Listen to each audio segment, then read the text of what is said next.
qu'on imagine de parfait pour nous, pour les créateurs, c'est jamais ce qui est parfait pour les utilisateurs en fait. J'ai énormément de demandes de rachat ou même d'investissement. J'aurais pas besoin de trouver un travail parce que le travail ce sera ma boîte quoi.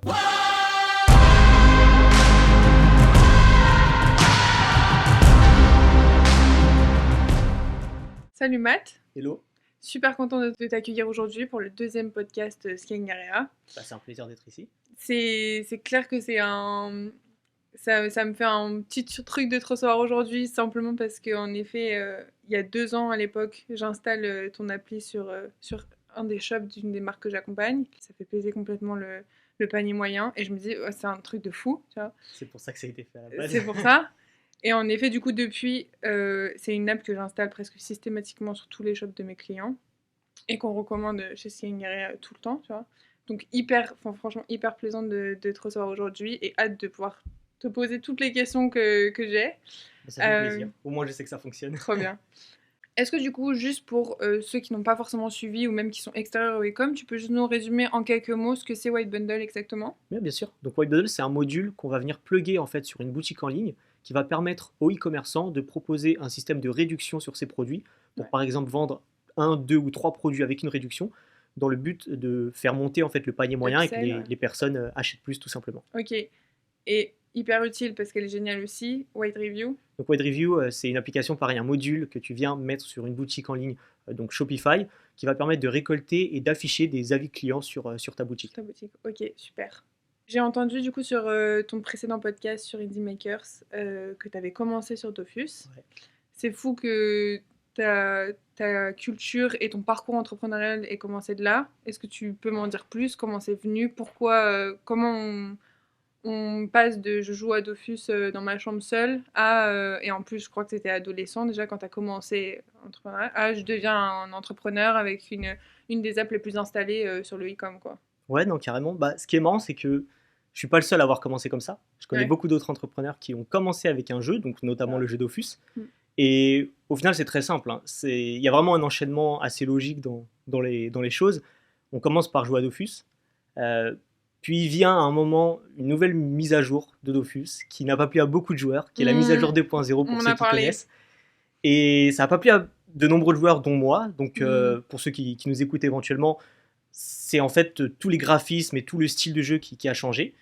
Et donc, beaucoup de joueurs, dont moi, ont essayé de chercher des alternatives à ça, d'essayer de rejouer à l'ancienne version en fait.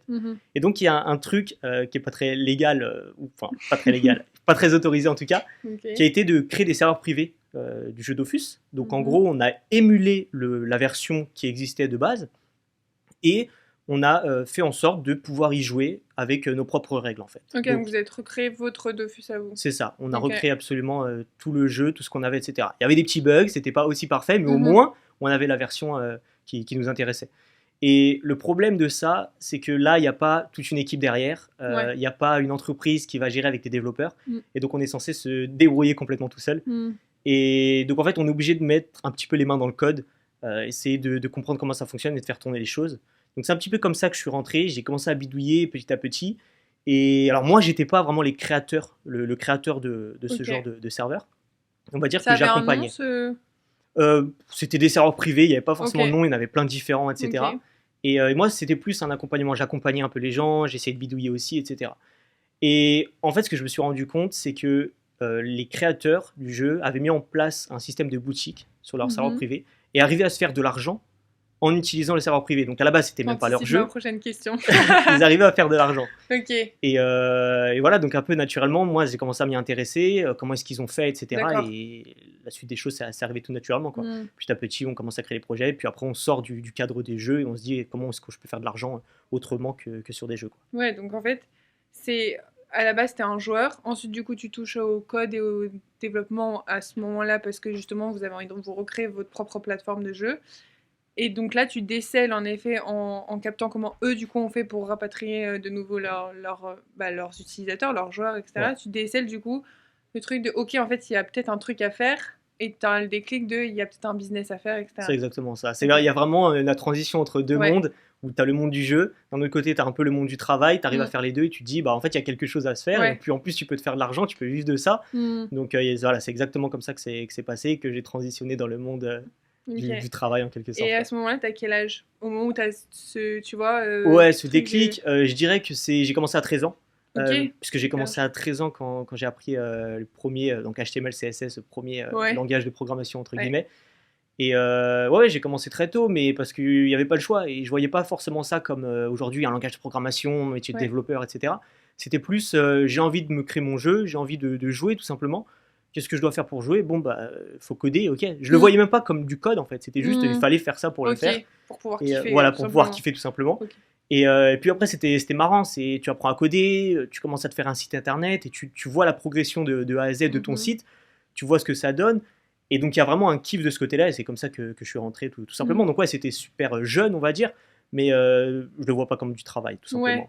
Et du coup, à cette époque-là, déjà, t'as cette vision de ça va être très grand et ça va pouvoir générer des millions d'euros ou tu vois, ça Absolument va... pas. Non, Absolument pas du pas. Non, au début, du coup, je me lance dans le code, j'apprends à créer toutes ces choses-là. tout. Il n'y a même pas la notion d'argent. C'est Ouais. je fais pour faire, en fait. Ouais.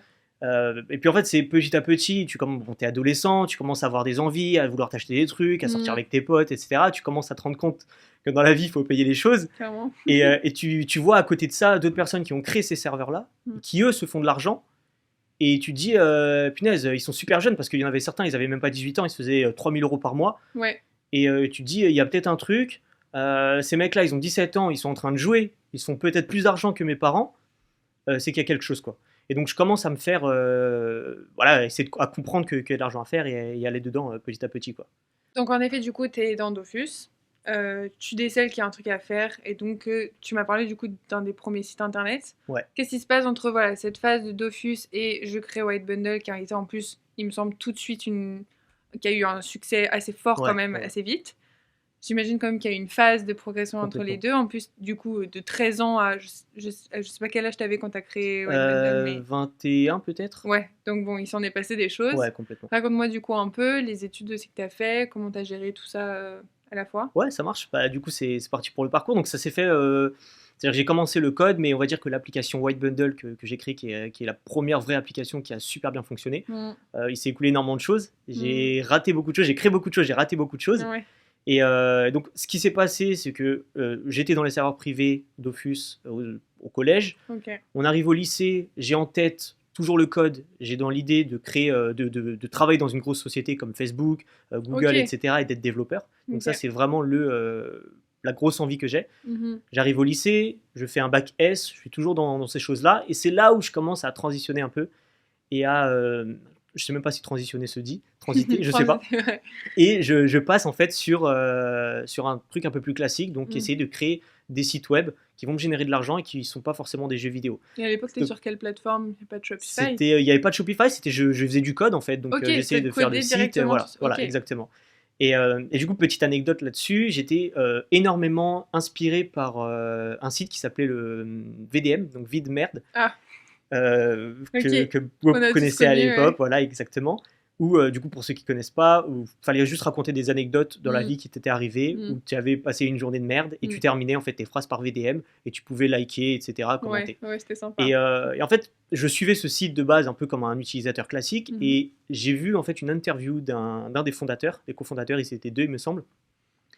Et il parlait du fait qu'il gagnait de l'argent avec ça, que ça avait commencé comme un projet en étant à l'école, et qu'ils se sont rendus compte que de plus en plus de personnes l'utilisaient, ils ont mis de la publicité, et qu'ils faisaient de l'argent avec ça. Donc on revient un petit peu sur le côté serveur privé, je me rends compte qu'à la base c'était pas du tout pour ça que je rentrais, je me rends compte qu'on peut faire de l'argent avec ça, et donc j'ai un intérêt pour ça, et je commence à me dire, je veux créer aussi une plateforme, je veux mettre de la publicité, je veux gagner. Ok, donc là t'es encore au lycée. Voilà, je suis au lycée encore. Je suis encore au lycée, donc je crée la petite anecdote, je crée un site qui s'appelle parentsvsenfants.fr. Et donc l'idée, c'était tout simplement un peu une copie de VDM. Je voulais qu'il y ait un peu un affrontement entre les parents et les enfants et que chacun puisse raconter une anecdote. Tout simplement. En vrai, c'est hyper smart. Ouais, c'était... Bon, dans l'exécution, c'était nul, hein. C'est normal, c'était le premier projet que j'essayais de faire, mais dans l'idée, voilà, j'avais essayé de faire quelque chose. Et donc j'avais passé longtemps à créer la plateforme, etc. Ça n'a jamais fonctionné.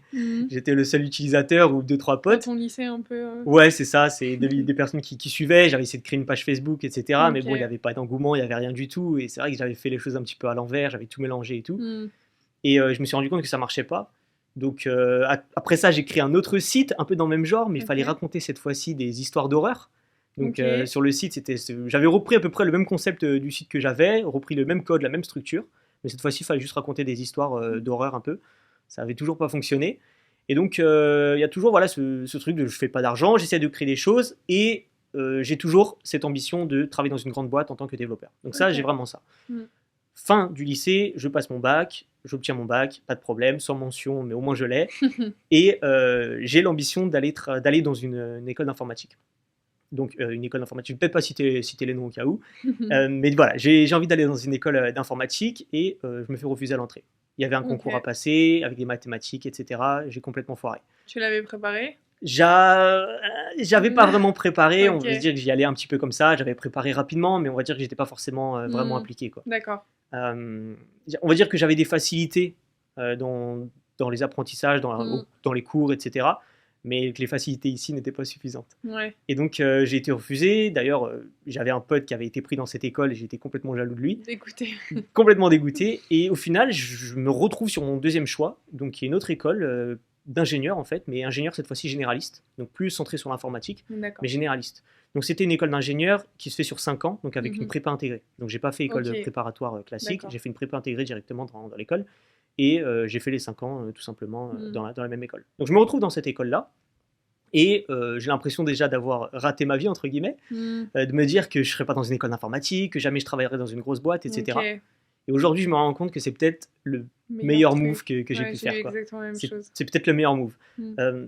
J'ai continué à être en contact en fait avec mon pote qui était dans cette école-là, qui m'a Ok. dit qu'il charbonnait comme Mm. pas possible, que c'était hyper compliqué, qu'il y avait énormément de travail. Alors que moi, à l'inverse, dans l'école où j'étais, c'était très chill. Il y avait du travail, mais on va dire que c'était beaucoup plus chill et T'avais j'avais du pas du temps tout, pour toi à voilà, côté. j'avais pas du tout l'emploi du temps que lui il avait. Ok. Et l'avantage de ça, c'est que ça m'a permis au final de bosser mes propres projets, d'avoir du Mhm. temps pour mes projets, de créer des choses, etc. Je suis pas quelqu'un qui sort en boîte, je suis pas quelqu'un qui faisait énormément de soirées.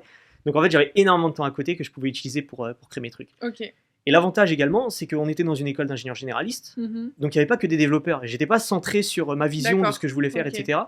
Et il y avait des gens qui avaient des envies complètement différentes. Il y avait des gens, je savais même pas pourquoi ils étaient là, quoi. Ils voulaient partir dans, je sais pas moi, dans l'événementiel, ils sont en école d'ingénieur. Ok. Donc il y a des choses vraiment différentes. Ça t'ouvre énormément d'horizons. Et tu te dis, ouais, il y a d'autres choses, quoi. Il n'y a pas que le développement web, il n'y a pas toutes ces choses-là. Et en fait, vient première année ingé. Donc avant ça encore, je continue à créer des projets. Donc cette fois-ci, on est sur un autre projet un peu plus concret où j'avais l'idée de créer un site, donc une plateforme pour les associations de l'école d'ingénieurs. Ok. Donc la plateforme, le but c'était de créer un système de groupe où en gros les associations pouvaient se retrouver pour partager en fait des fichiers, Mhm. pour échanger entre elles, etc. Ok. Donc j'avais un peu cette envie-là. Pareil, j'ai fait des erreurs, encore une fois, j'ai fait moins d'erreurs que les premiers projets, mais j'ai fait des erreurs. Donc je sais pas s'il y a des questions plus tard qui viennent sur les erreurs, mais voilà. Par exemple, j'ai passé 2 mois à coder le site, Ouais. alors que la première chose qu'il faut faire quand tu montes un business, c'est d'abord d'essayer de valider ton idée. Parce que t'as essayé d'abord de faire un site beau. Voilà, Avant j'ai de- voulu d'avoir un site avec toutes les fonctionnalités que je voulais, quoi. Mm. Avec ce que j'imaginais de parfait. Ok. Sauf que ce qu'on imagine de parfait pour nous, pour les créateurs, c'est jamais ce qui est parfait pour les utilisateurs, en fait. Et le problème, c'est que j'ai passé 2 mois sans valider le concept, sans me dire ça va plaire. Et le problème de ça, c'est que tu te retrouves, en fait, avec un projet qui t'a pris du temps, que t'as pas envie forcément de te débarrasser parce que Ouais. bah, il t'a pris du temps, alors Mm. que personne ne va l'utiliser parce que c'est pas ce qu'il voulait. Et donc, je me retrouve un peu dans cette impasse en me disant, j'écris quelque chose, j'y croyais, je me suis dit, ça y est, c'est le projet qui va me lancer, etc. On voit aussi que j'avais toujours l'idée de créer une plateforme. Ouais. Donc, comme les précédents projets, en fait, une plateforme, c'est tout simplement un site web où pour fonctionner, il y a besoin d'avoir pas mal de personnes dessus, quoi. Je fais la distinction avec un outil, tout simplement, en me disant que un outil, quand tu crées un outil, même si tu as un seul utilisateur, ça peut fonctionner. Ouais. Alors qu'une plateforme, comme Facebook, comme Twitter, etc., tu as forcément besoin qu'il y ait Faut une de masse la critique de masse, personnes ouais, pour ok. que ça fonctionne, quoi. Ok. Et je faisais du coup, c'est toujours des plateformes. Et c'est marrant, c'est que généralement, quand les personnes se lancent dans la création d'applications, dans ce genre de choses-là, la première chose qu'on a envie de faire, c'est des plateformes. Mhm. Ou généralement, quand une personne elle me dit j'ai une idée d'app, j'ai une idée de site, etc., Ouais. c'est une plateforme. Alors que Ok. c'est les projets, c'est les business les Les plus plus compliqués difficiles. à faire. Parce que tu as vraiment besoin d'atteindre une masse critique avant que ton projet fonctionne. Ok. Et on arrive du coup, première année d'école d'ingé. Je suis pris dans une très grosse société, que je ne veux pas forcément citer. Mhm. Euh, En alternance, du coup? Non, c'était un stage? stage de 2 mois. Donc, c'était le premier stage dans l'école d'ingénieur. Il y avait un stage de 2 mois à faire. Je me retrouve à faire ce stage-là. Très grosse boîte. Donc, à l'origine, je suis très content, etc. Parce que c'était un peu l'ambition que j'avais. C'était ce que tu voulais, oui. Voilà, c'était ce que je voulais. Et donc, secteur informatique, il n'y a pas de problème. Et en fait, je me suis rendu compte que c'était pas ce que je voulais. Que c'était parce que la boîte-là te correspondait pas, ou en fait tu dis ok non en fait non, c'est pas pour moi, je me trompe complètement, c'est pas le métier, je veux pas faire que du code toute la journée. Au final, quand je faisais mes projets, il y avait du code, mais il y avait aussi tout cet aspect gestion de projet, un peu en parler, communication, enfin il y avait plein de choses qui faisaient que c'était pas, voilà, c'était pas que du code. Et moi je me suis rendu compte que c'était pas ce que je voulais, d'une part faire que du code, et d'autre part de travailler pour une boîte en fait. Ok, donc nouvelle déception quand même. Voilà, nouvelle déception. Où je me dis en fait finalement ce que je pensais vouloir faire toute ma vie, j'avais dit à mes parents que j'allais faire ça, mes parents qui sont c'est mes parents qui sont enfants d'immigrés, du coup il y a un peu ce truc vis-à-vis de la scolarité, de faire des bonnes études, parce que nous on a galéré, etc. Voilà, qui me voyaient faire une école d'ingé, où j'avais cette ambition de travailler dans une grosse boîte, des développeurs, et qui voyaient ce truc là, tout s'effondre en fait. Donc il y a ce truc où je leur dis je sais pas trop ce que je veux faire, etc. Donc voilà, il y a un gros travail vis-à-vis de la famille aussi, vis-à-vis du perso, un peu cassé ce que j'avais prévu de faire. Et donc là, il y a un peu une grosse remise en question où je me dis ok, bon qu'est-ce que je veux faire, tu vois.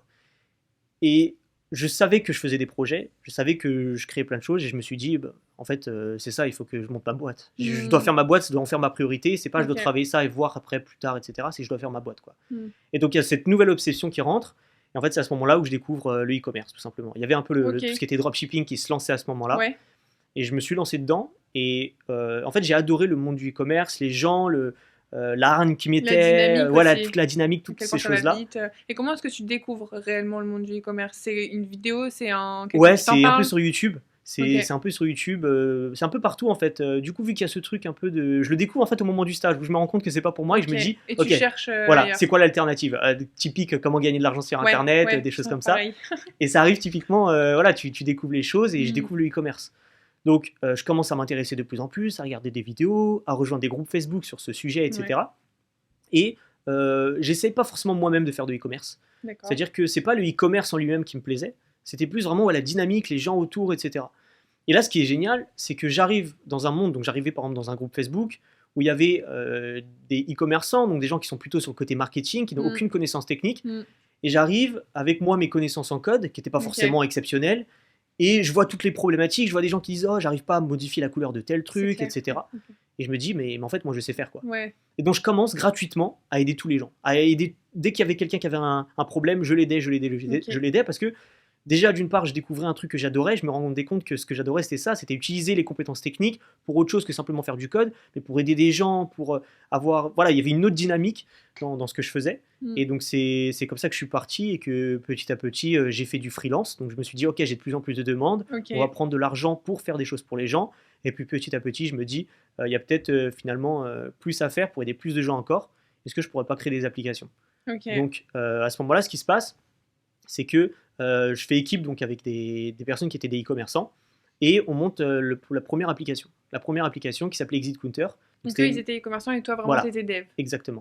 Et donc, on crée ce projet ensemble. C'est eux qui viennent avec l'idée, qui me disent, voilà, on a cette idée d'application. Donc, l'application était toute simple, l'idée était toute simple. Et d'ailleurs, j'ai, petite anecdote, cette remise en question, je leur envoie un message et je leur dis, ça va pas marcher. L'application elle est trop simple, en 2 jours je peux créer une première version, il n'y a personne qui va payer pour ça. Ah d'accord, parce que toi ça te semble beaucoup trop simple. Voilà, ça me semble beaucoup trop simple. Là où tu vois, même moi là je me revois encore à l'époque, en effet juste changer la couleur d'un truc, toi t'es persuadé que dans ton image de marque ça va tout changer, mais tu galères comme pas possible quand t'as aucune connaissance en code ou quoi, et ça te semble, et déjà pourtant Shopify c'est assez simplifié, mais pourtant tu vois, t'es tellement focus sur d'autres problématiques que ça te semble fou, et toi pourtant ça te semble trop simple, donc tu dis ça marchera pas. C'est ça, je me dis voilà, l'idée qu'ils ont ça marchera pas, c'est beaucoup trop simple.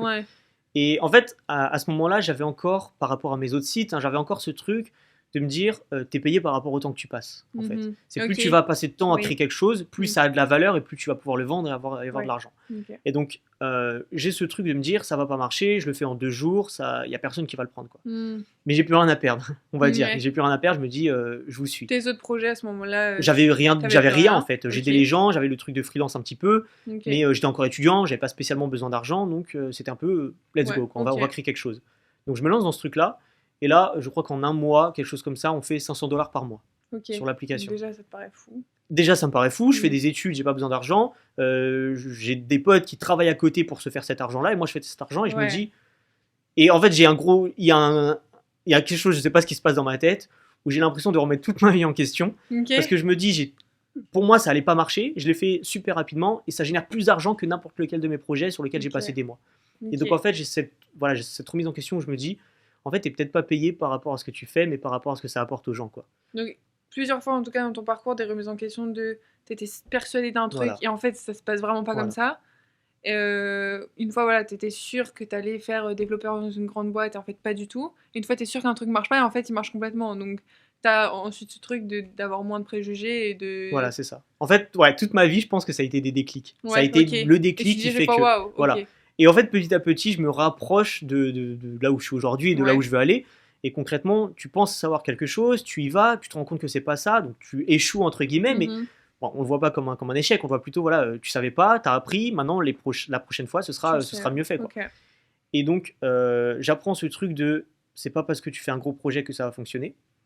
Et donc, je fais ce premier argent, et puis en fait, il arrive à un moment où il y a un palier, il y a un plateau, on n'arrive pas à faire plus que, je crois que c'était $1000 par mois. D'accord. Donc on avait, il me semble, 100 utilisateurs, on faisait $1000 par mois, et on faisait 50-50 du coup avec les personnes avec qui j'étais.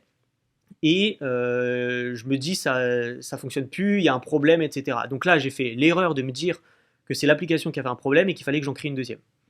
Donc là, je pense sans trop savoir quel était le problème, en fait. Ça montait pas, aucune idée de quel est le problème, on teste des trucs, on essaie d'en parler plus.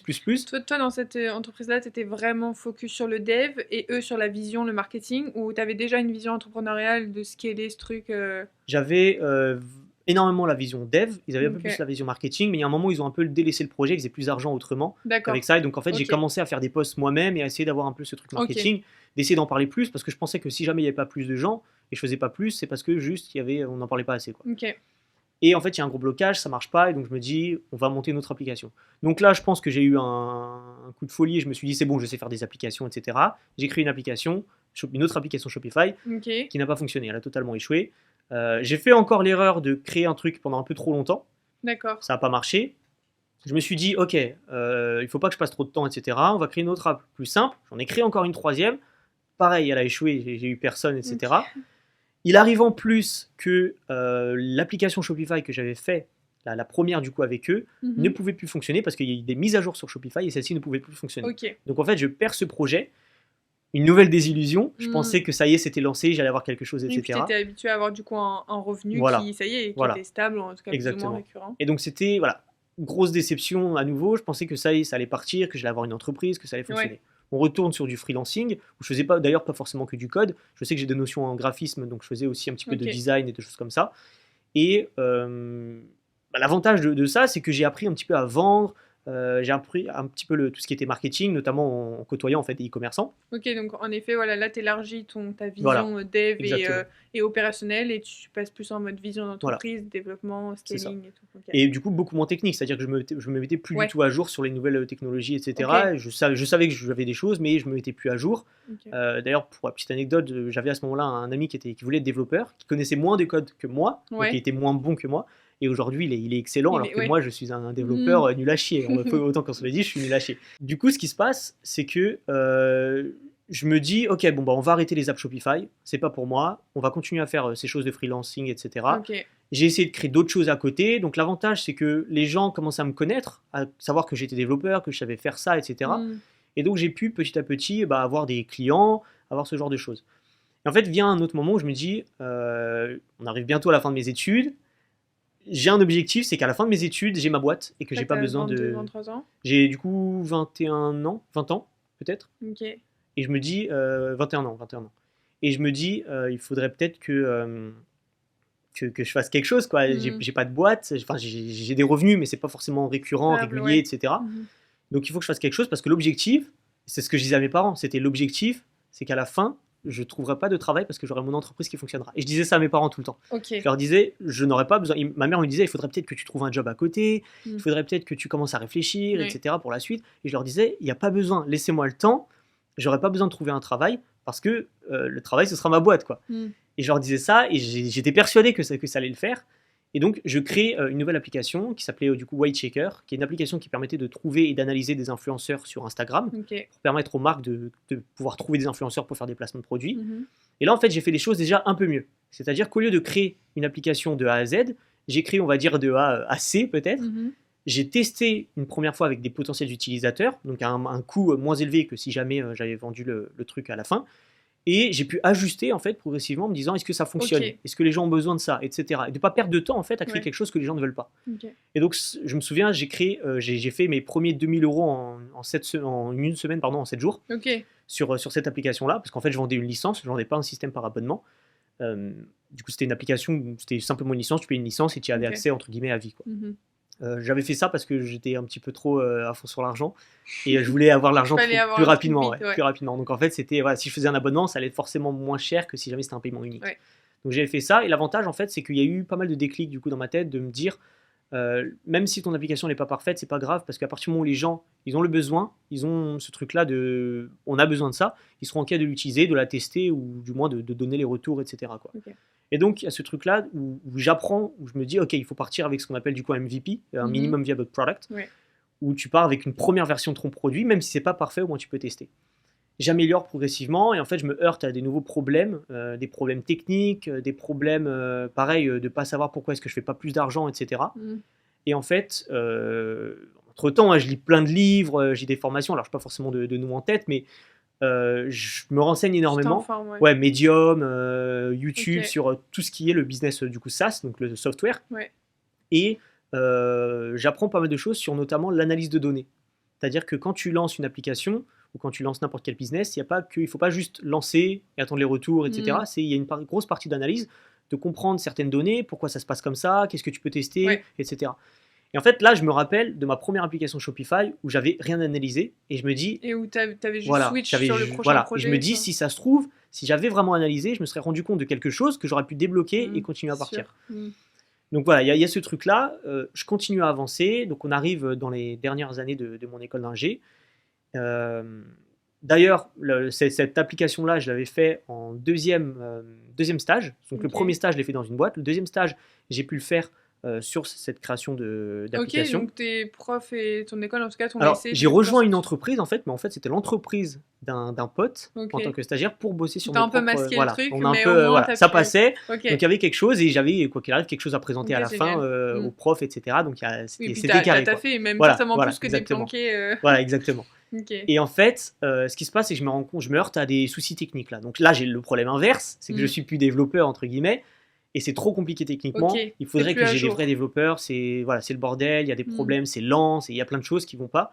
Et en fait, je me suis dit, ok, j'ai tapé trop haut, en fait. Là, j'ai tapé un truc où il me faudrait plus de gens. Ce qui se passe, du coup, c'est qu'il y a un petit temps sur la fin, du coup, dernière année d'école d'ingé, entre guillemets, fin deuxième année et début troisième année d'école d'ingé, où, du coup, j'ai ce truc-là, j'essaie de tâter, etc. Ça marche pas trop. Et ce que je fais, c'est qu'on arrive dernière année d'école d'ingé, il y a 6 mois de stage, le stage de fin d'études. Après ça, c'est tu trouves un taf. Voilà, c'est la dernière ligne droite. Et je dis à mon école, donc j'arrive à convaincre mon école et à dire, je crée ma boîte. Donc au lieu de créer de faire un stage, je crée ma boîte. Donc là, ils acceptent. Je me fais suivre par un organisme qui est génial pour tous les étudiants éventuellement qui m'écoutent là aujourd'hui, qui s'appelle Pépite. Il y a des pépites partout en France qui te permettent en fait de substituer un stage à une création d'entreprise. Donc ça, c'est génial parce qu'ils t'offrent des outils, un accompagnement et plein de choses qui te permettent de créer ta boîte. Moi, j'avais pas forcément besoin de cet accompagnement-là, mais ce que j'avais besoin, c'était de pouvoir substituer le stage avec la création d'entreprise. Donc je passe par eux, avec une personne qui était géniale, qui a pu tout faire avec moi, en étant suivi également par un professeur de mon école, qui du coup croyait un peu dans mes projets, il me suivait, etc. D'ailleurs aujourd'hui il est décédé, donc petite pensée à lui, parce que c'est lui qui m'a permis de lancer l'application aujourd'hui. Il a cru en toi en tout cas. Exactement, il a cru en moi. Il a accompagné du coup dans les démarches pour substituer le stage, parce que du coup c'était pas naturel, quoi. C'était pas comme un stage, t'avais pas les papiers, il fallait tout refaire, etc. Et donc je me lance dans la création de mon entreprise, entre guillemets, et donc là je stoppe tout ce que je fais et je dis il y a 6 mois, c'est celle-ci ou rien, quoi. Voilà, c'est celle-ci ou rien, je vais stopper tout ce que je fais, parce que du coup je bidouillais, je continuais un peu de freelance, je faisais un peu tout. Je me suis dit on va tout stopper, on va prendre quelles sont mes connaissances, qu'est-ce que je sais, qu'est-ce que j'ai appris ces dernières années, et on va créer le truc qui fait que ça va fonctionner, quoi. Donc je mets tout en œuvre, donc tout ce qui est analyse de données, tout ce que j'ai appris sur le MVP, etc. Et donc, je peaufine, entre guillemets, toutes ces choses-là. Et mai 2020, je lance White Bundle, mon application White Bundle, qui du coup a super vite fonctionné. Parce que du coup, en septembre, l'objectif c'était de faire 3000 euros par mois avec l'application White Bundle en décembre. Ok. En décembre du coup 2020. Ouais. Et en décembre 2020, on était déjà à 10 000. Ouais, Voilà. succès fou Voilà, directement. exactement. Et dès septembre, du coup, je faisais 3000 euros par mois, il me semble. Ok. Et donc, en fait, j'ai pu tout de suite, au lieu de chercher un travail, j'ai pu continuer directement sur White Bundle tenu ta promesse Et j'ai tenu ma à tes promesse parents. et j'ai dit à mes parents, c'est bon, je l'ai fait. Ok, trop Donc, bien. voilà un peu comment est-ce que c'est arrivé White Bundle. Et puis après, il y a eu la continuité, quoi. J'ai eu tout mon temps pour bosser dessus, donc ça se fait comme ça, quoi. En effet, là, t'as un parcours, moi je dis de fou, mais dans le sens où en effet, il est hyper en dents de scie déjà. Donc déjà, ça nous prouve, entre guillemets, enfin, c'est un autre exemple. Et je crois qu'en fait, il n'y a pas d'exemple contraire que l'entrepreneuriat, c'est jamais tu trouves une idée et puis ça y est, tout fonctionne et puis tout est toujours en croissance. En effet, voilà, t'as appris de tes échecs. Est-ce que du coup, tu penses que... Parce que quand il te reste 6 mois et que tu as fait cette promesse-là à tes parents qui te tient à cœur, etc., qui est hyper, comme tu le disais, par rapport à leur parcours de vie, et le tien, du coup, est hyper importante pour toi. Puis j'imagine qu'il y a aussi une certaine frustration et un certain ego aussi, de te dire, putain, je vais la tenir, cette promesse. Donc quand il te reste 6 mois et que tu as eu les échecs et les réussites aussi que tu as eu forcément, qu'est-ce qui fait que selon toi, la dernière application, ton dernier essai, ça a été le bon? Est-ce que tu t'es posé et je sais pas, tu vois, tout bêtement, t'as vraiment dit, ok, c'était ça mes fautes et c'est ça maintenant que je vais faire? C'est quoi selon toi, tu vois, qui a fait que celle-ci c'était la bonne? Est-ce que c'est juste le fait que t'es au pied du mur? Alors, il y a eu plusieurs choses. Déjà, la première chose, c'est si jamais quelqu'un se lance dans l'entrepreneuriat aujourd'hui, il faut qu'il teste plein de choses. Premièrement, il faut qu'il apprenne un peu partout, voir ce qu'il aime, etc. Une fois que tu passes cette période-là, il y a un moment où tu peux te poser et te dire, je vais faire que ça. Ok. Moi, je faisais plein de choses à ce moment-là, donc mon attention, elle était un peu partout. J'avais appris beaucoup de choses, et donc je m'étais jamais posé en me disant, ok, maintenant stop, j'arrête tout ce que je fais, et je me focus que sur une seule chose avec ce que j'ai appris. Ok. Donc ça, d'une part, l'avoir fait, ça m'a aidé à avoir un projet qui fonctionne, parce que du coup, voilà, j'ai, comme tu as dit, toutes les erreurs, toutes les choses qu'il faut bien faire, etc. Et je vais l'appliquer. Alors, je dis pas du coup qu'il faut absolument, si tu te lances dans l'entrepreneuriat, te poser, etc. Parce que t'as pas forcément tout cet apprentissage. Oui, puis t'as pas de réponse non plus Voilà, réelle. exactement. Il faut tester les choses, et il y a un moment où tu dis stop. Et donc ce moment-là, moi, ça a été quand j'avais plus que 6 mois. Ouais. Si ça se trouve, si j'avais fait ça plus tôt, bah, le Ça aurait succès, peut-être entre pas guillemets, fonctionné. serait Ouais, ça. venu plus tôt, ça se trouve Oui, aussi. ou peut-être aussi, ouais. Ce que je veux dire, voilà, c'est C'est que vrai. si ça se trouve, j'étais déjà prêt depuis un moment, juste je le savais pas. Ouais. Ensuite, il y a un autre point, c'est que pendant 6 mois, je faisais ça toute la journée. Ok. Avant ça, j'avais mon école d'ingé, il y avait des partiels à préparer, j'étais en classe la journée, donc j'avais pas forcément la possibilité de travailler sur ce que je fais. Donc il y a aussi un truc où je me retrouve avec 2 voire 3 fois plus de temps que ce que j'avais avant. Et donc ça te permet de faire beaucoup plus de choses. Ok, donc Il y a aussi être ça. focus sur Voilà, ton être projet. focus sur ça. Ok. Et après, voilà, je pense que c'est avoir repris tous les échecs et les mettre en application. C'est même pas forcément une question d'ego, de me dire il faut absolument que je réussisse, etc. Ok. Mais après, je pense qu'il y avait aussi ce truc d'être un peu au pied du mur et de me dire Ouais, t'as plus le choix. j'ai plus le choix, quoi. Ouais. Il faut que je le fasse. Ouais. Et c'était pas seulement le pire, c'est que voilà, je voulais pas forcément gagner un tout petit peu d'argent. Ce que je voulais dire à mes parents, ce que j'avais dit, c'est le but, c'est que ça remplace mon travail. C'est pas que je sois ce soit n'importe quoi. C'est que je gagne limite plus que ce que j'avais prévu, que ce que j'aurais pu gagner en étant ingénieur. Et donc c'était ça la promesse que j'avais dit à mes parents. Et donc voilà, je pense qu'il y a eu un tout qui fait que ça a pu fonctionner. Mais je pense que le plus gros truc, ça a été de me dire, ok, quels sont tous mes apprentissages, on va les mettre en application, et j'ai 2 fois plus de temps, quoi. Ouais.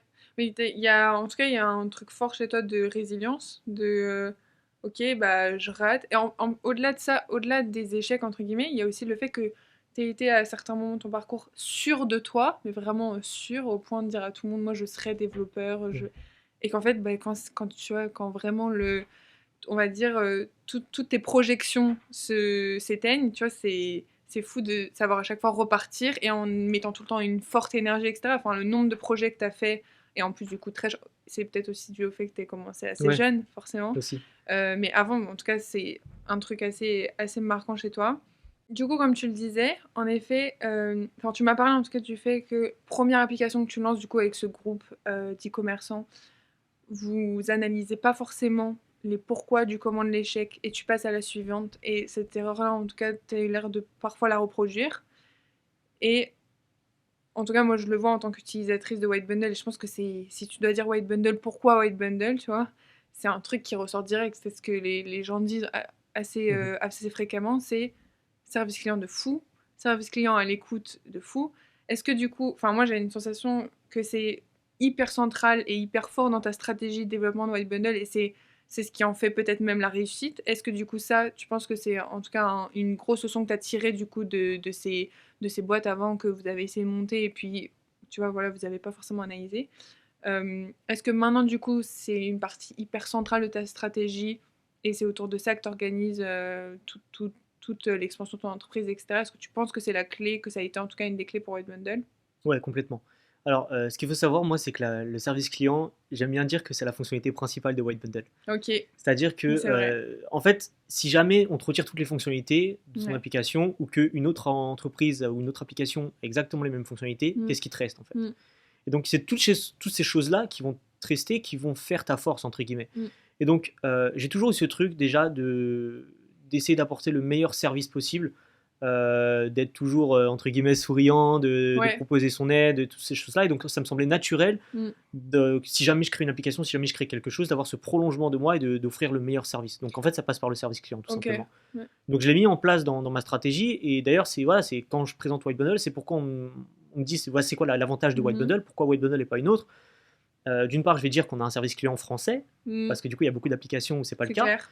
Et je le mets en avant autant qu'une fonctionnalité, si ce n'est plus en fait. Mm. Il y a un problème, tu peux avoir une réponse très rapidement, Ouais. on sera OK, même à 23h, il n'y a pas de problème. Non, mais c'est un Voilà, argument. il y a ce truc-là que je mets vachement en avant. Et aussi, ce que je voulais faire, c'était pas avoir un service client classique où on sent que c'est un service client et toi qui poses des questions, mais je voulais sentir comme un échange et comme si on faisait partie de ta boîte et de ta boutique. C'est-à-dire qu'aujourd'hui, si tu contactes le support client, on va te tutoyer. Mm. Ça, c'est ce que je dis à mes équipes, c'est Ok. tutoyer les personnes parce que j'ai envie qu'elles se sentent comme Ok. si on travaille avec eux et qu'elles nous connaissaient depuis toujours.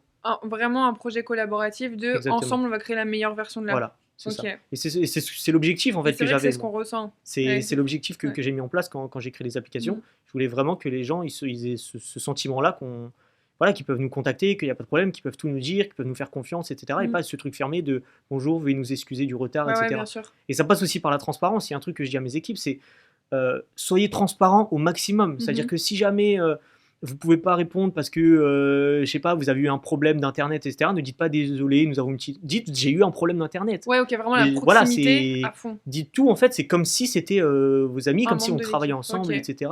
Ok. Et voilà. Et là, récemment, on a des développeurs qui sont en Ukraine. Donc mes développeurs sont ukrainiens, ils sont incroyables. Ok. En ce moment, il y a la guerre, situation, c'est très compliqué. Ouais. On a eu des personnes au service client récemment, donc sur la deuxième application White Review, Mm. qui ont eu des problèmes techniques. Donc moi, je leur ai dit, écoutez, je vais faire le maximum, je vais regarder moi ce que je peux faire, mais c'est Mm. pas moi qui ai créé l'application, je vais voir Ok. avec mes développeurs, et je leur dis, ils sont ukrainiens, c'est compliqué la situation pour eux, Mhm. on va faire le maximum, mais voilà, si jamais il n'y a pas de réponse tout de suite, on ne peut pas faire autrement, quoi. Ouais, donc transparence Voilà, au max. transparence à 100%. Et Mm. le truc, c'est que les gens te remercient pour ça, en fait. Ouais. Et j'ai l'impression que ça aide carrément. Ils sont beaucoup plus conciliants, il y a toutes ces choses-là. Et être transparent, pour moi, ça fait transparent partout. Hein. C'est pas simplement sur le service client. C'est-à-dire qu'aujourd'hui, White Bundle, je peux partager les chiffres, je peux partager Oui, les tu le choses, fais, etc. J'ai pas ce truc-là. Voilà, on est ensemble, il y a aucun problème avec ça, quoi. Mm. Ok. C'est vrai que c'est un truc qui a été. Enfin, en tout cas, moi aussi, que j'ai remarqué dans pas mal de business. Même moi, aujourd'hui, quand j'ai des clients dans l'agence ou quoi qui ont une problématique ou. En fait, la vraie stratégie, c'est juste de répondre. Tu peux avoir autant de retard que tu veux, tu peux avoir n'importe quel problème. Tant qu'en effet, il y a de la communication et que tu réponds, ça rassure tout de suite les gens. Et ça les permet, en effet, de se sentir... Là, c'est hyper fort ce que tu dis, un, les tutoyer, et deux, en effet, être vraiment transparent au point de dire, bah voilà, j'ai eu un problème, j'étais juste pas dispo, machin. Enfin, c'est limite, en effet, un projet collaboratif, vous êtes entre potes. Est-ce que du coup, toi, t'arrives à vraiment ressentir comme s'il y avait une création de communauté, vraiment, White Bundle?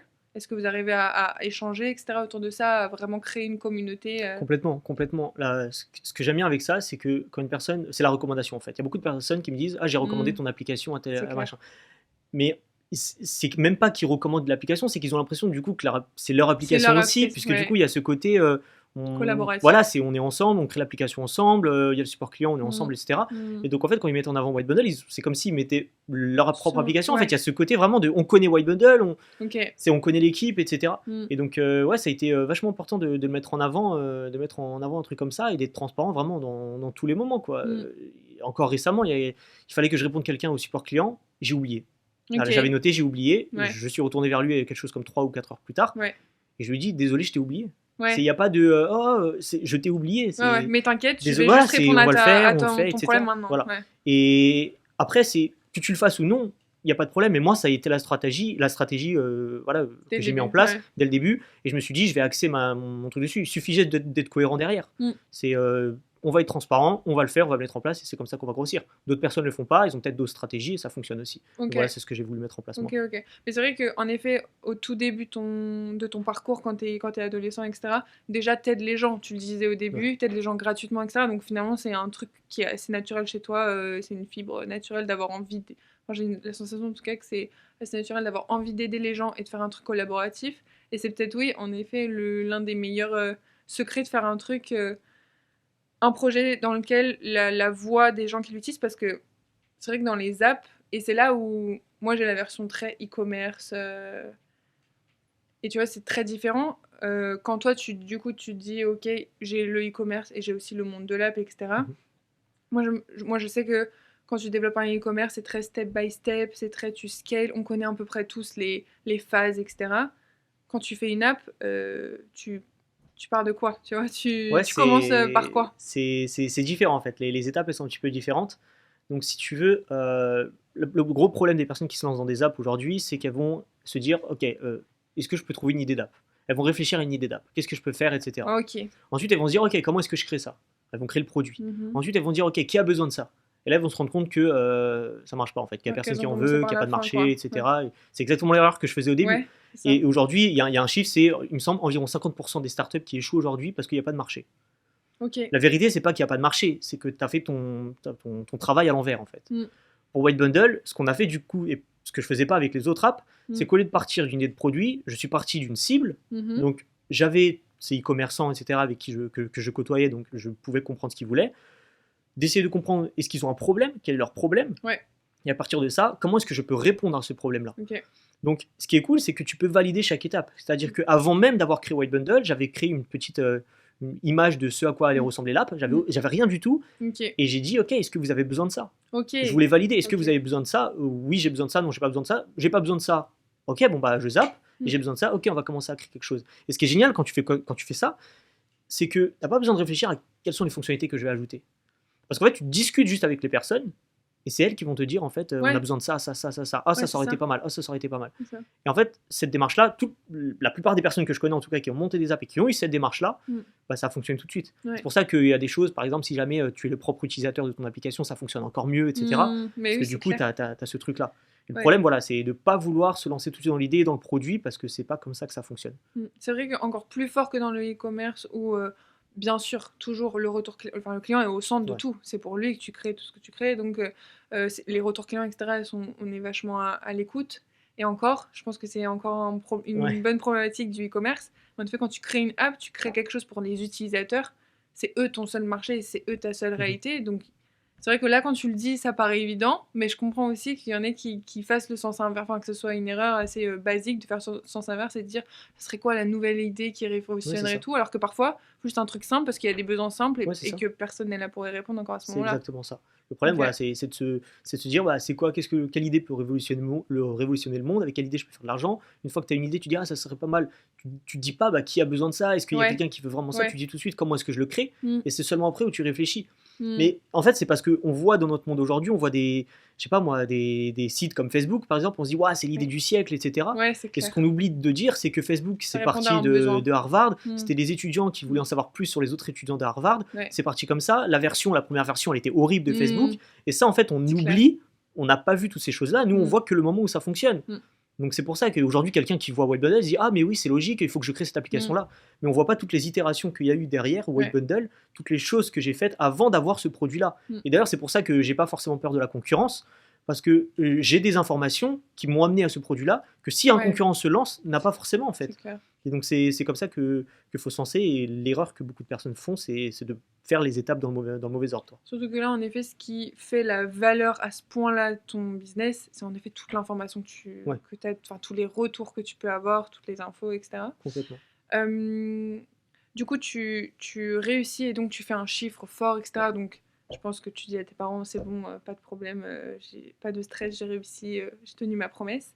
Est-ce que tu t'entoures directement? Est-ce que toi, ça a été quoi les prochaines étapes? Parce que là, du coup, tu m'as dit tout à l'heure que il y a encore quelques temps, tu avais oublié de répondre à un message du service client. Donc, du coup, j'imagine que tu es encore impliqué là-dedans. Et en effet, ça a l'air d'être central dans ta stratégie. Et à côté de ça, tu me disais que du coup, toi, maintenant, niveau développement pur, tu peux être à la ramasse à côté de certains experts qui doivent être dans ton équipe. Donc, comment tu t'organises par rapport à tout ça? C'est quoi aujourd'hui tes missions? Ouais, alors au début, je me considère un peu comme un touche-à-tout. Je sais à peu près tout faire. Pas excellent, pas de façon, je sais pas comment on dit, mais de façon excellente. Mais je suis pas excellent dans un domaine, donc je peux toucher à tout, créer un projet, monter quelque chose, mais derrière, il faut que j'ai des gens qui puissent gérer après, quoi. Donc je suis capable de monter une application de A à Z, de gérer le support client, etc. Mais il y a un moment où il faut que tu aies des personnes, etc. Donc je réponds toujours au support client, oui, parce que voilà, comme tu l'as dit, c'est essentiel, et surtout parce que je veux pas perdre le fil, et je veux pouvoir toujours être au centre, parce que c'est les utilisateurs au final. C'est le meilleur moyen pour comprendre quels sont les besoins, quels sont les problèmes, dans quelle direction on doit aller, etc. Donc le support client va remonter des informations, mais il y a certaines choses qui vont pas forcément être remontées, ou comment toi tu vas le comprendre, etc. Donc je continue à être au support client. Bon, j'ai quelqu'un qui répond, donc je réponds vraiment juste à certains cas, ou quand ils savent pas comment répondre, etc. Parce que sinon c'est trop de boulot. Non, au moins tu gardes cette fibre au quotidien. Je continue à avoir le contact avec les utilisateurs, parce que ça me semble essentiel en fait, pour comprendre toujours est-ce que ton produit correspond toujours à leurs besoins, comment ça évolue, etc. Donc moi ce que j'aime bien faire, c'est commencer à recruter des personnes et commencer à t'entourer quand tu sens le besoin en fait. Pas forcément s'entourer pour s'entourer, je vais pas recruter machin, alors j'ai pas forcément le besoin. Typiquement, surtout qu'avant ça, toi tu as pas mal travaillé aussi en collaboration, et seul aussi. Voilà. Donc la première chose, moi, c'est le seuil critique du support client. C'est il y a un moment, tu gères tout, tu gères le code, tu gères le produit, tu gères le marketing, tu gères le support client. Et il y a un moment où le support client, c'est plus possible, tu peux plus le gérer parce que tu fais quasiment que ça. Et donc c'est là où tu dis, ok, il faudrait peut-être que j'ai quelqu'un. L'avantage de ça, c'est que tu l'as toi-même fait pendant longtemps, tu sais répondre aux questions, donc tu as pu te créer des process, tu as pu te créer de la documentation, créer plein de choses pour que le jour où tu mets quelqu'un dessus, tu vas pouvoir juste lui dire, ok, bah ça, je te forme de telle manière, tu vas répondre comme ça, parce que je sais que je sais faire. Tu peux y mettre ta touche personnelle, parce que le but c'est aussi qu'il y ait ce truc-là. Par contre, voilà, je sais la problématique, et je sais aussi à quoi ça correspond le succès, tu vois. Si jamais tu n'as jamais fait quelque chose et tu mets des personnes à tel poste, etc., tu sais pas si les mecs ils font bien le travail, tu sais pas si jamais ils sont efficaces, etc. Et l'avantage, c'est que quand tu as fait les choses parce que tu avais besoin de le faire, et quand tu mets quelqu'un, bah, tu peux savoir toutes ces choses-là. Voilà. J'ai mis quelqu'un, une fois qu'il fallait lancer une nouvelle application, bah, tu peux pas être développeur aussi sur cette app-là parce que tu en as déjà une autre. Donc tu payes des développeurs, pareil, tu as déjà fait le travail, donc tu sais comment travailler, etc. Tu as la documentation, les process, toutes ces choses-là. Surtout que ça doit être vachement processisé. Le fonctionnement complètement. On a tout qui est processisé. Le support client, Notion, Notion. On a tous les process, on a tout ce qu'il faut, et on fait en sorte de pouvoir gérer tout le business, et qu'aujourd'hui, typiquement, aujourd'hui, je recrute un nouveau développeur. Moi, j'ai juste besoin de lui envoyer une page. Et il a tout en main. Il a tout, parce que sur cette page-là, il va savoir dans quelle page aller. Il va avoir les informations sur le code, sur quelle est notre application, tous les tutoriels, parce que j'ai fait des vidéos pour former les gens, etc. Donc on a absolument tout. Et c'est comme ça que ça se fait. Et en fait, c'est vraiment progressivement. C'est pas recruter pour recruter, c'est recruter quand il y en a besoin. Ok. Et donc aujourd'hui, vous êtes à peu près combien? C'est allé à quelle cadence? On est 5. On est 5 aujourd'hui. Donc on a 2 développeurs, une personne au support client, une personne là au marketing. Tout ce qui est de marketing, ça soulève quand même vraiment En effet, ça doit être hyper processisé, parce que quand j'imagine tout le taf que vous avez, ça doit être un travail de fou quand même. Complètement. Donc 5 personnes, tu vois, et c'est c'est sûr. Après, on n'est pas encore, on n'est pas une centaine ou quoi, mais même à 5 personnes, ce qui est bien, c'est de prendre tout de suite de faire tout de suite les choses, en fait, les process, etc. Même si tu n'en as pas forcément énormément besoin, d'avoir tout pour qu'au moins ce soit clair. Donc en fait, l'idée, c'est si jamais il y a un truc que tu fais 2 fois, que tu n'as pas besoin de réfléchir la deuxième fois à comment tu le fais. C'est une fois que tu l'as fait, action, factuelle. Exactement. Donc typiquement, aujourd'hui, il y a quelqu'un au support client qui a une telle problématique. On a un process où tu sais exactement qu'est-ce qu'il va falloir regarder, qu'est-ce qu'il faut lui demander. En fonction de sa réponse, en fonction des résultats, on fait ça. On a créé des outils également pour le support client pour qu'ils puissent aller chercher des informations très rapidement pour éviter d'avoir à le faire eux-mêmes, donc des informations techniques ou des choses comme ça. Ils ont juste à suivre et ouais, ça nous permet aussi d'être efficace. Typiquement, j'ai qu'une seule personne au support client aujourd'hui. Si jamais tu n'as pas de process, tu n'as pas des dashboards, des trucs pour tout monitorer, tu peux pas en fait. Alors que là, tout est bien processisé. On a vraiment tout, c'est-à-dire que on a même des alertes par exemple. Aujourd'hui, quelqu'un au support client, par exemple, qui n'a pas eu de réponse pendant 4 heures, pour X ou Y raison, on va recevoir une alerte, telle personne n'a pas eu de réponse, etc. Si jamais il y a trop de personnes en même temps au support client, moi je vais recevoir une alerte pour aller aider. On a tout pour faire en sorte que tout puisse fonctionner en fait. Ouais, donc c'est fou à quel point White Bundle, nous on voit un côté, mais derrière il y a un monde entier, même 10 fois plus grand. On fait en sorte que tout soit clean et que tout puisse tourner proprement. Quoi. Mais la vraie entreprise, l'entreprise, ou en tout cas le travail fou, il est limite que sur le. Enfin, il est sur tout le reste en fait. Tout le reste qui permet de faire autant de qualité et super rapidement. Exactement. Ouais, super rapidement, c'est ça. Parce que le nombre de fois où j'ai eu aussi des clients qui m'ont dit oui, mais on peut pas faire ça sur un bundle, t'inquiète, tu leur envoies un mail. Il y a moyen que même ils arrivent à faire en sorte que tu puisses le faire. Quoi. C'est ultra personnalisé aussi quand même. On a fait en sorte en fait. On a, par exemple, des personnes veulent placer des bouts, des bouts de code ou des choses, des machins. Si jamais elle veut le placer, on sait, ok, qu'est-ce qu'elle veut placer, où est-ce qu'elle veut le placer, etc. En fonction de ça, ok, il y a ce bout de code là, tu le personnalises, tu ajoutes telle information, tu l'envoies et c'est bon, c'est fait. Donc en fait, il y a tellement de choses qu'on peut faire super rapidement parce qu'on a mis les outils en place. À la base, je le faisais à la main, et puis petit à petit, tu dis, c'est chiant de le faire à la main. On va avoir des outils, des process où moi j'ai juste à copier-coller, à mettre ce truc là et c'est tout de suite quoi. Et d'autant plus dans là, en tout cas, les étapes qu'on a eues ces dernières années où le branding était vraiment au centre d'énormément de stratégies, a été vachement mis en avant.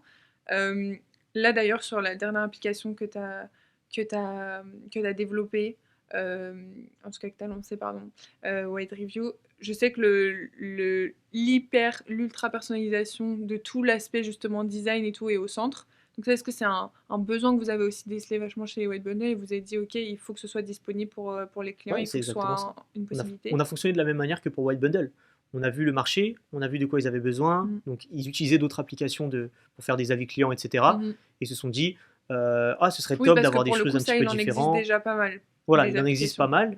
Maintenant, c'est juste réfléchir à comment est-ce qu'on peut faire les choses différemment. Donc, ok, ils utilisent certaines applications déjà, mais ils se disent, par exemple, on utilise ça, par contre, ce serait pas mal si. Et donc, en fait, nous, on récupère ces petits si pour se dire, ok, bon, on va créer des applications centrées sur ça et on va voir ce qu'on peut faire. Quoi. Ok, donc à chaque fois, vous faites le parfait mixte entre tous les besoins. Exactement. De toute façon, on ne commence pas une application, c'est aujourd'hui. Hein. Avant, oui, mais aujourd'hui, on comprend vraiment ça. Je ne commencerai pas une application si jamais, je ne sais pas... si quel jamais est le besoin, quelle est la demande. Voilà, exactement. Et que je puisse valider vraiment chaque process. C'est-à-dire que je ne commence pas une application. Aujourd'hui, si je commence une application, c'est parce que je sais, entre guillemets, qu'elle va fonctionner. Il peut toujours y avoir des échecs ou des choses que je n'ai pas gérées. Mais ce que je veux dire par là, c'est que si jamais j'échoue, ce ne sera pas parce qu'il n'y a pas eu de besoin. Ok. Tu te mets sur Shopify, j'imagine, parce que tu pars du e-commerce. Et donc, c'est aujourd'hui un peu l'évidence pour le e-com, etc. Encore plus si tu as une drop, etc. à l'époque. Est-ce qu'aujourd'hui, parce que du coup, tu en es forcément un petit peu dépendant, est-ce qu'aujourd'hui, tu considères que Shopify, il y a un certain équilibre qui t'apporte autant que toi, tu peux apporter à la plateforme, aux utilisateurs, etc. Ou est-ce qu'au contraire, tu cherches à t'en émanciper et tu vois un autre potentiel business plus long terme, etc. Hors Shopify, je sais que forcément, ça impacte aussi sur ton business model, le fait d'en être dépendant. Ouais, complètement. Alors, il y a toujours ce truc, quand tu te plugues en fait sur quelque chose qui existe déjà, tu dois suivre leurs règles. Si jamais ils font des changements, tu dois suivre, etc. Donc, c'est un peu compliqué. Et au début, on essaie de faire avec. On se plie aux règles, etc. Il n'y a pas de problème. Si jamais on a la possibilité, il faut essayer de sortir un petit peu, donc soit se diversifier. On peut par exemple sortir des applications sur d'autres plateformes. Aujourd'hui, je me concentre essentiellement sur Shopify parce qu'il y a de plus en plus de boutiques. Donc c'est un marché qui est en expansion, donc il y a énormément de choses à faire, des nouveaux besoins, exactement. Et il y a quand même un avantage énorme à être sur Shopify. On a un App Store, donc on a des visiteurs qui viennent sur l'application juste parce qu'on on est sur Shopify, quoi. Il y a plein d'autres avantages comme ça qui sont intéressants. Donc moi, j'ai décidé de me concentrer sur Shopify pour être sûr de pouvoir apporter un maximum à ces personnes-là, et j'ai décidé de ne pas aller sur les autres plateformes. C'est un risque qu'on prend aujourd'hui. Oui, j'ai envie de sortir, c'est-à-dire que j'ai envie d'essayer de diversifier, d'avoir des nouvelles idées, etc. Donc ce que je fais, c'est que je partage beaucoup, par exemple, sur Twitter, sur comment est-ce que moi j'ai créé mes applications, etc. Donc je commence à être suivi par des personnes qui sont comme moi, qui sont développeurs, etc. J'essaie en gros de créer différentes communautés et me dire, bah, si ça se trouve, je serais en mesure de créer quelque chose pour ces personnes-là, en plus d'avoir ce que j'ai déjà, Ok. pour que si un jour il y a un problème, je puisse pivoter et sortir. Mais aujourd'hui, tout ce que j'essaie de mettre en place, c'est pour essayer voilà, de diversifier, de limiter le risque et d'avoir d'autres problèmes. Typiquement, on a une application, j'essaie d'en sortir une autre, enfin on en a une autre, j'essaie d'en sortir d'autres, etc. Mm. Pour me dire, bah, si un jour il y a un problème sur une application, on a les autres, etc. Si jamais il y a un problème sur Shopify, il faudra que j'ai une autre communauté, que je fasse d'autres choses, etc. Donc c'est pour ça qu'il y a un truc super important, c'est de créer des unfair advantage. Ok. Donc créer des choses qu'on ne peut pas trop tirer. Donc D'accord. typiquement, collecter des Toi aussi emails. créer une dépendance. Là où toi, Voilà. tu es en partie Exactement. dépendant à Shopify, crée-toi aussi une dépendance. Ok. Bah, typiquement, avoir, je sais pas moi, une liste email que tu puisses utiliser. Ouais. Donc, si jamais demain il y a un problème avec mes apps Shopify, bah, je peux peut-être monter quelque chose et utiliser les emails Ok. pour relancer. Avoir une communauté, être suivi par des gens sur les réseaux sociaux Mhm. pour derrière bah, pouvoir monter des nouveaux projets, etc. Mm. Ou, je sais pas moi, avoir des contacts. Aujourd'hui, je sais que si jamais j'ai un problème sur ma boîte et que bon, bah, j'ai envie de faire quelque chose d'autre, Ouais. bah, je sais que j'ai d'autres créateurs de start-up avec des produits que j'adore où je serais en mesure d'aller travailler. Donc il y a toutes ces choses-là et on essaie de limiter le risque. Après aujourd'hui Shopify, je le vois encore s'étendre, il y a encore beaucoup de choses à faire. Je suis en contact avec Shopify aujourd'hui, donc je vois un petit peu comment ça évolue. Donc je me dis que là ça va, il n'y a pas forcément énormément de risques, même si oui c'est toujours dans un coin de la tête. On me dit que demain il y a un problème, Shopify ferme, font faillite, mes applications aussi. Donc non, c'est toujours ça dans le coin de la tête. Aujourd'hui c'est plutôt stable, mais on essaye quand même d'essayer de se diversifier, de réfléchir à l'avenir, quoi. Ouais, en tous les cas, visiblement, oui, tu assures entre guillemets le reste. En même temps, c'est un business qui est hyper large et où toi, tu as partagé sur Voilà. les notions et de développement et aujourd'hui vachement de vision d'entrepreneurial et comment est-ce qu'on part justement là clairement d'un besoin et qu'on l'optimise C'est exactement pour en ça. faire vraiment un truc. Ce qui est cool, c'est que si tu pars pas d'une idée, quand tu pars d'une idée et que tu trouves quelqu'un, bon bah t'es parti de ton idée, donc si jamais on te la retire, bah t'as plus rien. Ouais, Alors que c'est quand vrai. tu pars d'une audience et d'un besoin, bah typiquement des besoins il y en a plein, ou des besoins tu peux y répondre de plein d'autres manières différentes, Oui. etc. Donc tu peux toujours essayer de t'arranger pour y répondre d'une autre manière, de réutiliser cette audience-là, C'est d'essayer clair. de comprendre d'autres problèmes, d'autres problématiques, etc. Mm. Et de créer quelque chose pour eux toujours, quoi. Oui, et puis comme tu dis, une idée c'est volatile, c'est même pas fondé Ouais. forcément. Alors qu'en effet, le besoin il existe. Donc si potentiellement tu y as mal répondu la première fois et que tu as un échec, si tu es certain, si tu as décelé, de toute façon c'est un fait, c'est factuel comme Ouais. tu disais tout à l'heure, mais voilà, si le besoin existe, dans tous les cas, tu dois trouver la manière d'y répondre et même d'y répondre en mieux. Euh, Aujourd'hui, du coup, puisque vous avez lancé la deuxième app, est-ce que toi, c'est c'est quoi que vous voyez un peu faire comme ça? Est-ce que vous voyez faire du coup un panel d'applications wide? Ouais, Voilà. complètement. Ou est-ce que et du coup, est-ce que ça vient alors peut-être pas du tout, hein, mais est-ce que ça vient du fait que vous avez l'impression qu'à un moment donné, vous êtes obligé de faire le tour d'une application parce que ça y est, vous êtes tellement justement dans le feedback client et cetera que ça y est, ça revient un peu toujours au même et donc bah, vous essayez de répondre à un nouveau besoin, et du coup peut-être créer vraiment, tout un écosystème, une infrastructure et cetera? Ou est-ce que, tu te vois rester sur ces 2 là et tu vois? À quel est-ce que c'est vraiment à long terme, une application comme ça? Est-ce que vraiment on peut aller chercher, chercher, Ouais. chercher encore plus profondément? Du coup, il y a plusieurs choses dans ça. Premièrement, on en parlait tout à l'heure, c'était pour limiter le risque. Ouais. C'est-à-dire qu'avoir une application qui fait Ouais. 100 000 ou avoir 4 applications qui font 25 000, c'est la même chose. Il y a peut-être plus de travail sur 4 applications, mais au moins, s'il y en a une qui est coupée, qui doit fermer pour X ou Y raison, tu as toujours les 3 autres. Donc, il y a un truc de limiter le risque d'avoir Ouais. plusieurs applications qui font ça. Il y a autre chose aussi, un fait, c'est que sur Shopify, une boutique a en moyenne 6 applications. Donc, typiquement, si une boutique utilise une de tes applications, aime bien le service client, aime bien ces choses-là, etc., elle a plus de chances d'essayer une deuxième application que tu aurais créée Clairement. et de partir dessus. Donc c'est aussi un moyen d'amener les clients que tu as déjà, de leur proposer quelque chose d'autre pour faire entre guillemets un upsell ou cross-sell et pouvoir leur proposer autre Complètement. chose d'autre. Et du coup, c'est aussi une manière de scaler. C'est-à-dire qu'au lieu de scaler verticalement, tu vas scaler horizontalement Ouais. et proposer d'autres C'est vrai, applications. OK. Donc, Je vois le comparatif avec le e-com là. ouais, bah, Mais c'est un peu comme ça et d'essayer voilà, ouais. toutes ces choses-là pour. C'est un peu la stratégie aussi des applis, Buy Helpfix. Ouais, ça me dit rien comme ça.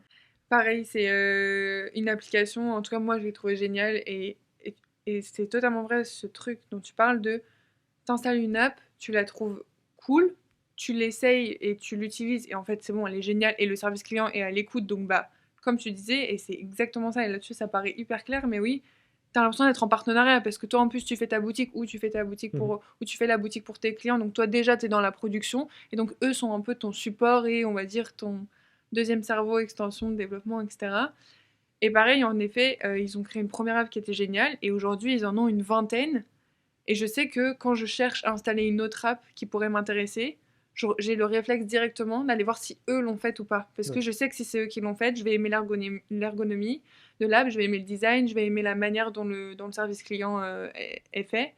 Donc je vois tout à fait Ouais, non, ce dont tu complètement. parles. Il y a aussi un truc, c'est que quand tu as plein d'applications, que tu as Shopify qui a plein de thèmes, etc., des fois il y a Ouais. des incompatibilités, des choses comme ça. En ayant une autre application qui est créée par la même personne, tu t'assures au moins que les deux vont fonctionner parfaitement ensemble. Peut-être même avec des synergies, avec des choses qui n'existent pas si jamais tu utilisais une toute seule, quoi. Donc Ok. non, non, il y a tout ce truc-là. En fait, pour moi, il faut utiliser tout l'écosystème que tu as à Ouais, disposition. oui, clairement. C'est que tu as ça, il faut voir toutes les possibilités. Avec ce que tu as déjà, qu'est-ce que tu peux faire? J'ai déjà des clients qui me font confiance, je peux très bien mettre une autre app, leur proposer une autre app et aller chercher des clients que j'ai déjà, quoi. Donc ouais, non, c'est une manière stratégique de monter ta boîte et ouais, c'est comme ça qu'on a choisi. Et puis juste, je trouvais ça stylé d'avoir 5 applications Shopify Ouais, et c'est de les clair, gérer, c'est clair. d'avoir ton truc, quoi. Et du coup, t'as attendu, est-ce que tu as attendu que White Bundle ce soit à un certain niveau avant de te dire ok, c'est bon, on peut aller sur une deuxième? Et est-ce que d'ailleurs c'est la même équipe? Ou est-ce que du coup tu as multiplié tes équipes et donc aussi tes points d'attention, etc.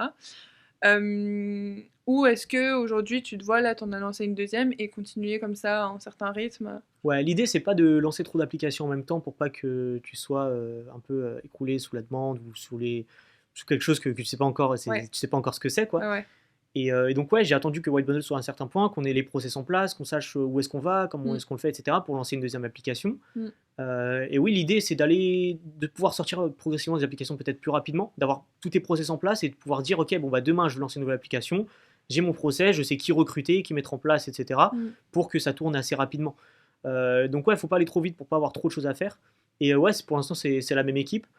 Parce Ok. que les utilisateurs, c'est le nombre d'utilisateurs, etc. On n'est pas un seuil critique. Mm. Et puis, idéalement, moi, ce que j'aimerais faire, c'est que l'équipe qui est aujourd'hui en place bah, puisse, à l'avenir, Formé, ouais.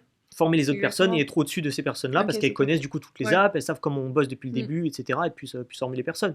Donc, ouais, non, c'est comme ça qu'on le voit. Et le but, c'est pas de lancer trop d'applications, pour pas disperser par l'énergie marketing, le Ouais. budget ou toutes ces choses-là, quoi. Ouais, ça a du sens.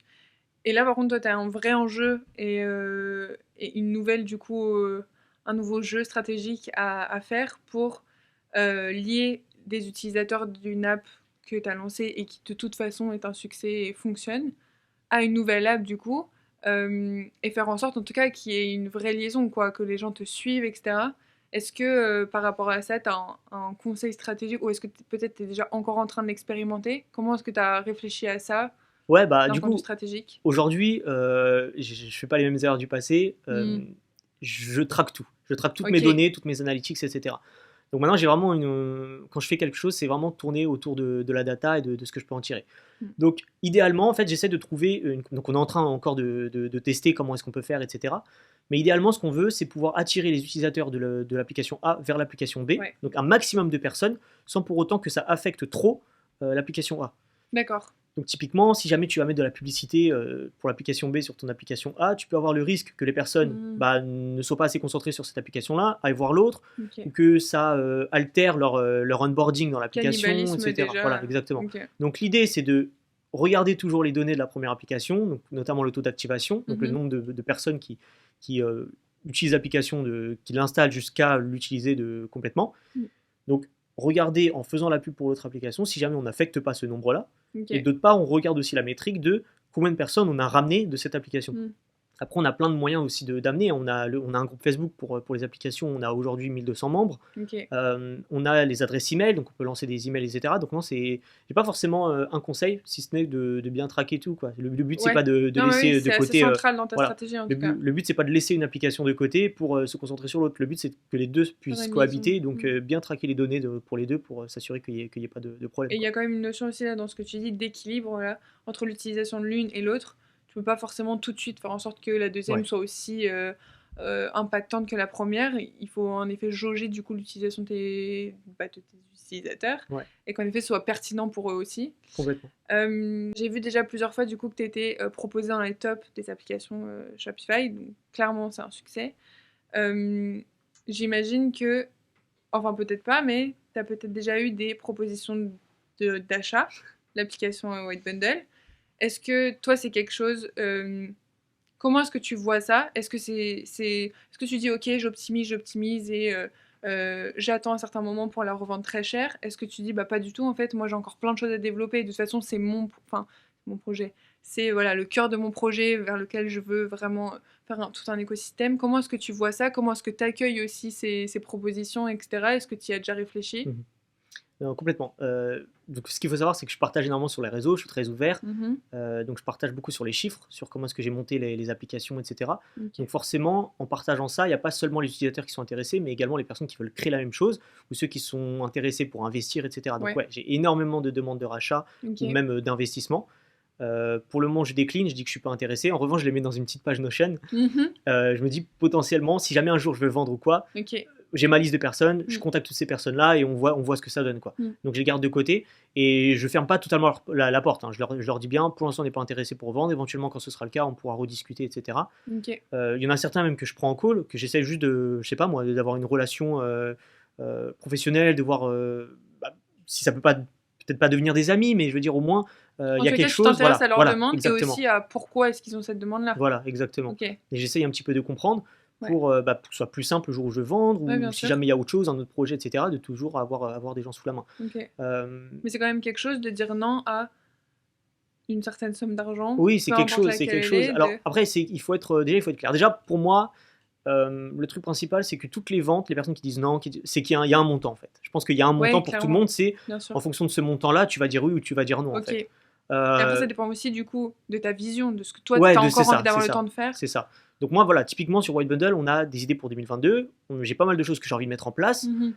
Je sais que j'ai envie de le mettre en place, j'ai des idées pour White Bundle, donc ça Mhm. me ferait entre guillemets chier Ouais, ça te de vendre frustrerait. maintenant Ouais, ouais. et de me dire putain, j'ai pas mis tout ça en place. Si ça se trouve, il y a plein de choses à faire, Mhm. ça aurait pu monter plus, ça aurait pu faire plein de choses, je sais pas. Et donc j'ai envie de mettre toutes ces choses-là en place. Ok. Et je me dirais, pour vendre, c'est soit je me lasse, j'ai envie de monter quelque chose de plus gros, etc. Ou soit je me dis par exemple, je sais pas moi, j'ai fait tout ce que je voulais faire. J'ai plus d'idées ou je pense que j'ai fait le tour de ce que j'avais besoin de faire, Oui, ok. etc. On Et vend t'as quoi. envie de faire autre chose. Ok. Après voilà, il y a un montant. Aujourd'hui, quelqu'un vient et me dit Bien tu sûr. veux 100 millions et je dis oui. Mhm. Bien sûr. Voilà, donc je pense qu'il y a pas mal de choses là et ouais, aujourd'hui j'ai pas mal d'idées encore pour les applications, donc j'ai pas envie de vendre spécialement aujourd'hui. Ok. En tout cas, aujourd'hui, ce qui fait, enfin, de ce que tu me dis, et moi, ça me paraît assez clair, mais ce qui fait la valeur de fou de cette application-là, et j'ai même l'impression de ce marché-là, en tout cas quand il est bien exploité comme tu le fais, c'est la data qui est incroyable, qui est folle, qui fait toute la force de ce que tu peux créer tous les jours et de faire de l'ultra personnalisé aussi, du coup. Et puis le fait que tu sois tout le temps comme ça en écoute de feedback, etc. Mhm. Donc la data que tu conserves, les process aussi dont tu m'as parlé et qui sont hyper intéressants de bah, ça y est, demain en effet tu vends ta boîte, ils ont même pas besoin de forcément telle équipe, tout est processisé, tout est encadré, tout est clair, c'est check quoi. Ouais, complètement, complètement. Ok. Donc ça, pour ce truc-là, par exemple, je suis une personne qui s'appelle Arvid Kal, Ok. qui est justement un entrepreneur qui a monté avec sa femme une application. Ils l'ont monté jusqu'à, il me semble, 50 000 $ par mois. Et ils l'ont revendu parce que du coup, ils avaient fait le tour et ils avaient envie de quelque chose de nouveau. Ils l'ont vendu. Ok. En fait, il a eu ce problème-là, cette problématique à la revente, c'est qu'en gros, il n'avait rien processisé. Et donc, la vente a été beaucoup plus longue, etc. Ouais. Et donc, les Et gens puis qui ont même été tu dans peux ce pas cas-là, garantir que ça fonctionne pareil après, voilà, alors voilà, que toi c'est limite exactement. une garantie. Les gens, du coup, qui sont passés par ce processus d'achat, ont conseillé à n'importe qui de commencer très tôt à mettre en place des process, même si tu n'as pas l'ambition de vendre, Ouais, on bien ne sait sûr. jamais, tu mets en place tes process et en fait on verra ce qui se passe. Donc oui, l'idée c'est de se dire, bah demain t'es pas là, quelqu'un prend les rênes, Mm. il prend juste ton Notion et c'est bon, il peut faire tourner Ouais. la boîte, quoi. Ouais. Donc, Chose que toi en plus t'as fait du coup dès le début sans même ouais, avoir une grosse ouais. grosse équipe. Non, c'est ça, c'est parce que du coup j'ai appris pas de mes Ouais, erreurs ouais. cette fois-ci, mais des erreurs des autres. Ok. Donc, si jamais ils ont fait l'erreur, ils conseillent de le faire, Mhm. c'est qu'il faut le faire. Et puis après, j'ai vu de toute façon que c'est beaucoup plus facile pour faire tourner la société, d'avoir tous les process et toutes les choses en place, quoi. Ok. Et en effet, du coup, moi je l'ai remarqué aussi, ça c'est top, c'est trop cool de se sentir proche de ta plateforme quand on est client et proche de toi aussi en tant que fondateur, d'autant plus que tu inspires forcément plein de gens qui se lancent, que ce soit dans le e-commerce ou dans le développement d'app, etc. Donc si tu devais du coup rediriger les gens vers des réseaux, ce serait lesquels? Alors, je suis très actif sur Twitter aujourd'hui. Donc, Ok. vous pouvez aller me suivre sur Twitter, @dsmatie, DSMATIE. Ok. Ou sur Facebook, je poste de temps en temps sur Facebook, donc facebook.com/mat.desousa, donc Matt de Souza. Et c'est vrai que sur Twitter, tu partages Ouais, vachement de ouais, valeurs et tu es hyper transparent sur l'avancée de tes business aussi, sur ton parcours entrepreneurial et sur tes objectifs, etc. Et exactement. même tes échecs ou tes déceptions Ouais, parfois. ouais, ouais. Ok. Complètement. Donc sur Twitter, c'est un peu, si on veut me suivre, voir un peu comment est-ce que j'ai fait, etc., ce sera plutôt Twitter. Et Facebook, c'est plutôt des trucs un peu, voilà, un petit peu des milestones. Je suis arrivé telle période, tel truc, on va proposer une offre de rachat, donc un petit peu des événements perso. Donc c'est un peu voilà, la vue d'ensemble Facebook. Et Twitter, c'est vraiment pour entrer dans le vif du sujet. Après, on peut me contacter pareil, Messenger sur Facebook. Oui, en Twitter, plus, vous êtes super disponible dans tous les cas. On répond, il n'y a aucun problème. Ok, trop cool. La dernière question du coup que j'aimerais te poser et qu'on pose à chaque fois au podcast, c'est si du coup tu devais choisir la prochaine personne interviewée, ou quelle personne est-ce que tu aimerais voir en tout cas à ta place ici? Guillaume Houbèche. Guillaume Houbèche, le fondateur de l'Emlist, qui m'inspire énormément, D'accord. qui a monté une boîte qui aujourd'hui fait plus de 10 millions de dollars par an. Il a commencé. Qui est français? Il est français, ouais, il est français. Il a créé une boîte du coup qui n'est pas forcément utilisée que par des Français, mais il a créé une boîte qui est incroyable. Il partage énormément pareil sur les réseaux sociaux. J'essaie énormément de m'inspirer. Il est très transparent, pareil. Ok, super. Donc ouais, c'est forcément une inspiration parce que du coup il a des étapes au-dessus de moi. Il partage tout ce qu'il a fait, etc. Et c'est une personne en or qui est géniale, que j'ai déjà pu interviewer justement. Ok, donc, trop bien. Ouais, franchement, si Guillaume vient ici, on pourra mettre du coup le lien de l'interview en. Ouais, bien sûr. Ok, en info, ok, super. Bien sûr. Super, très bien. Bon bah écoute, j'espère que la prochaine fois on se reverra et peut-être même du coup avec Guillaume. Ouais, bah avec plaisir, ce serait top. Ouais, merci en tout cas vraiment du temps que tu m'as accordé aujourd'hui pour répondre à tout ça. Je pense que là on a une super vue et sur ton parcours qui est hyper fort et hyper personnel, etc. et unique. Et en effet aussi du coup sur tout ce que tu as mis en place et ce qui du coup a fait les clés de ta réussite. Donc merci pour ton temps, c'était un pur kiff.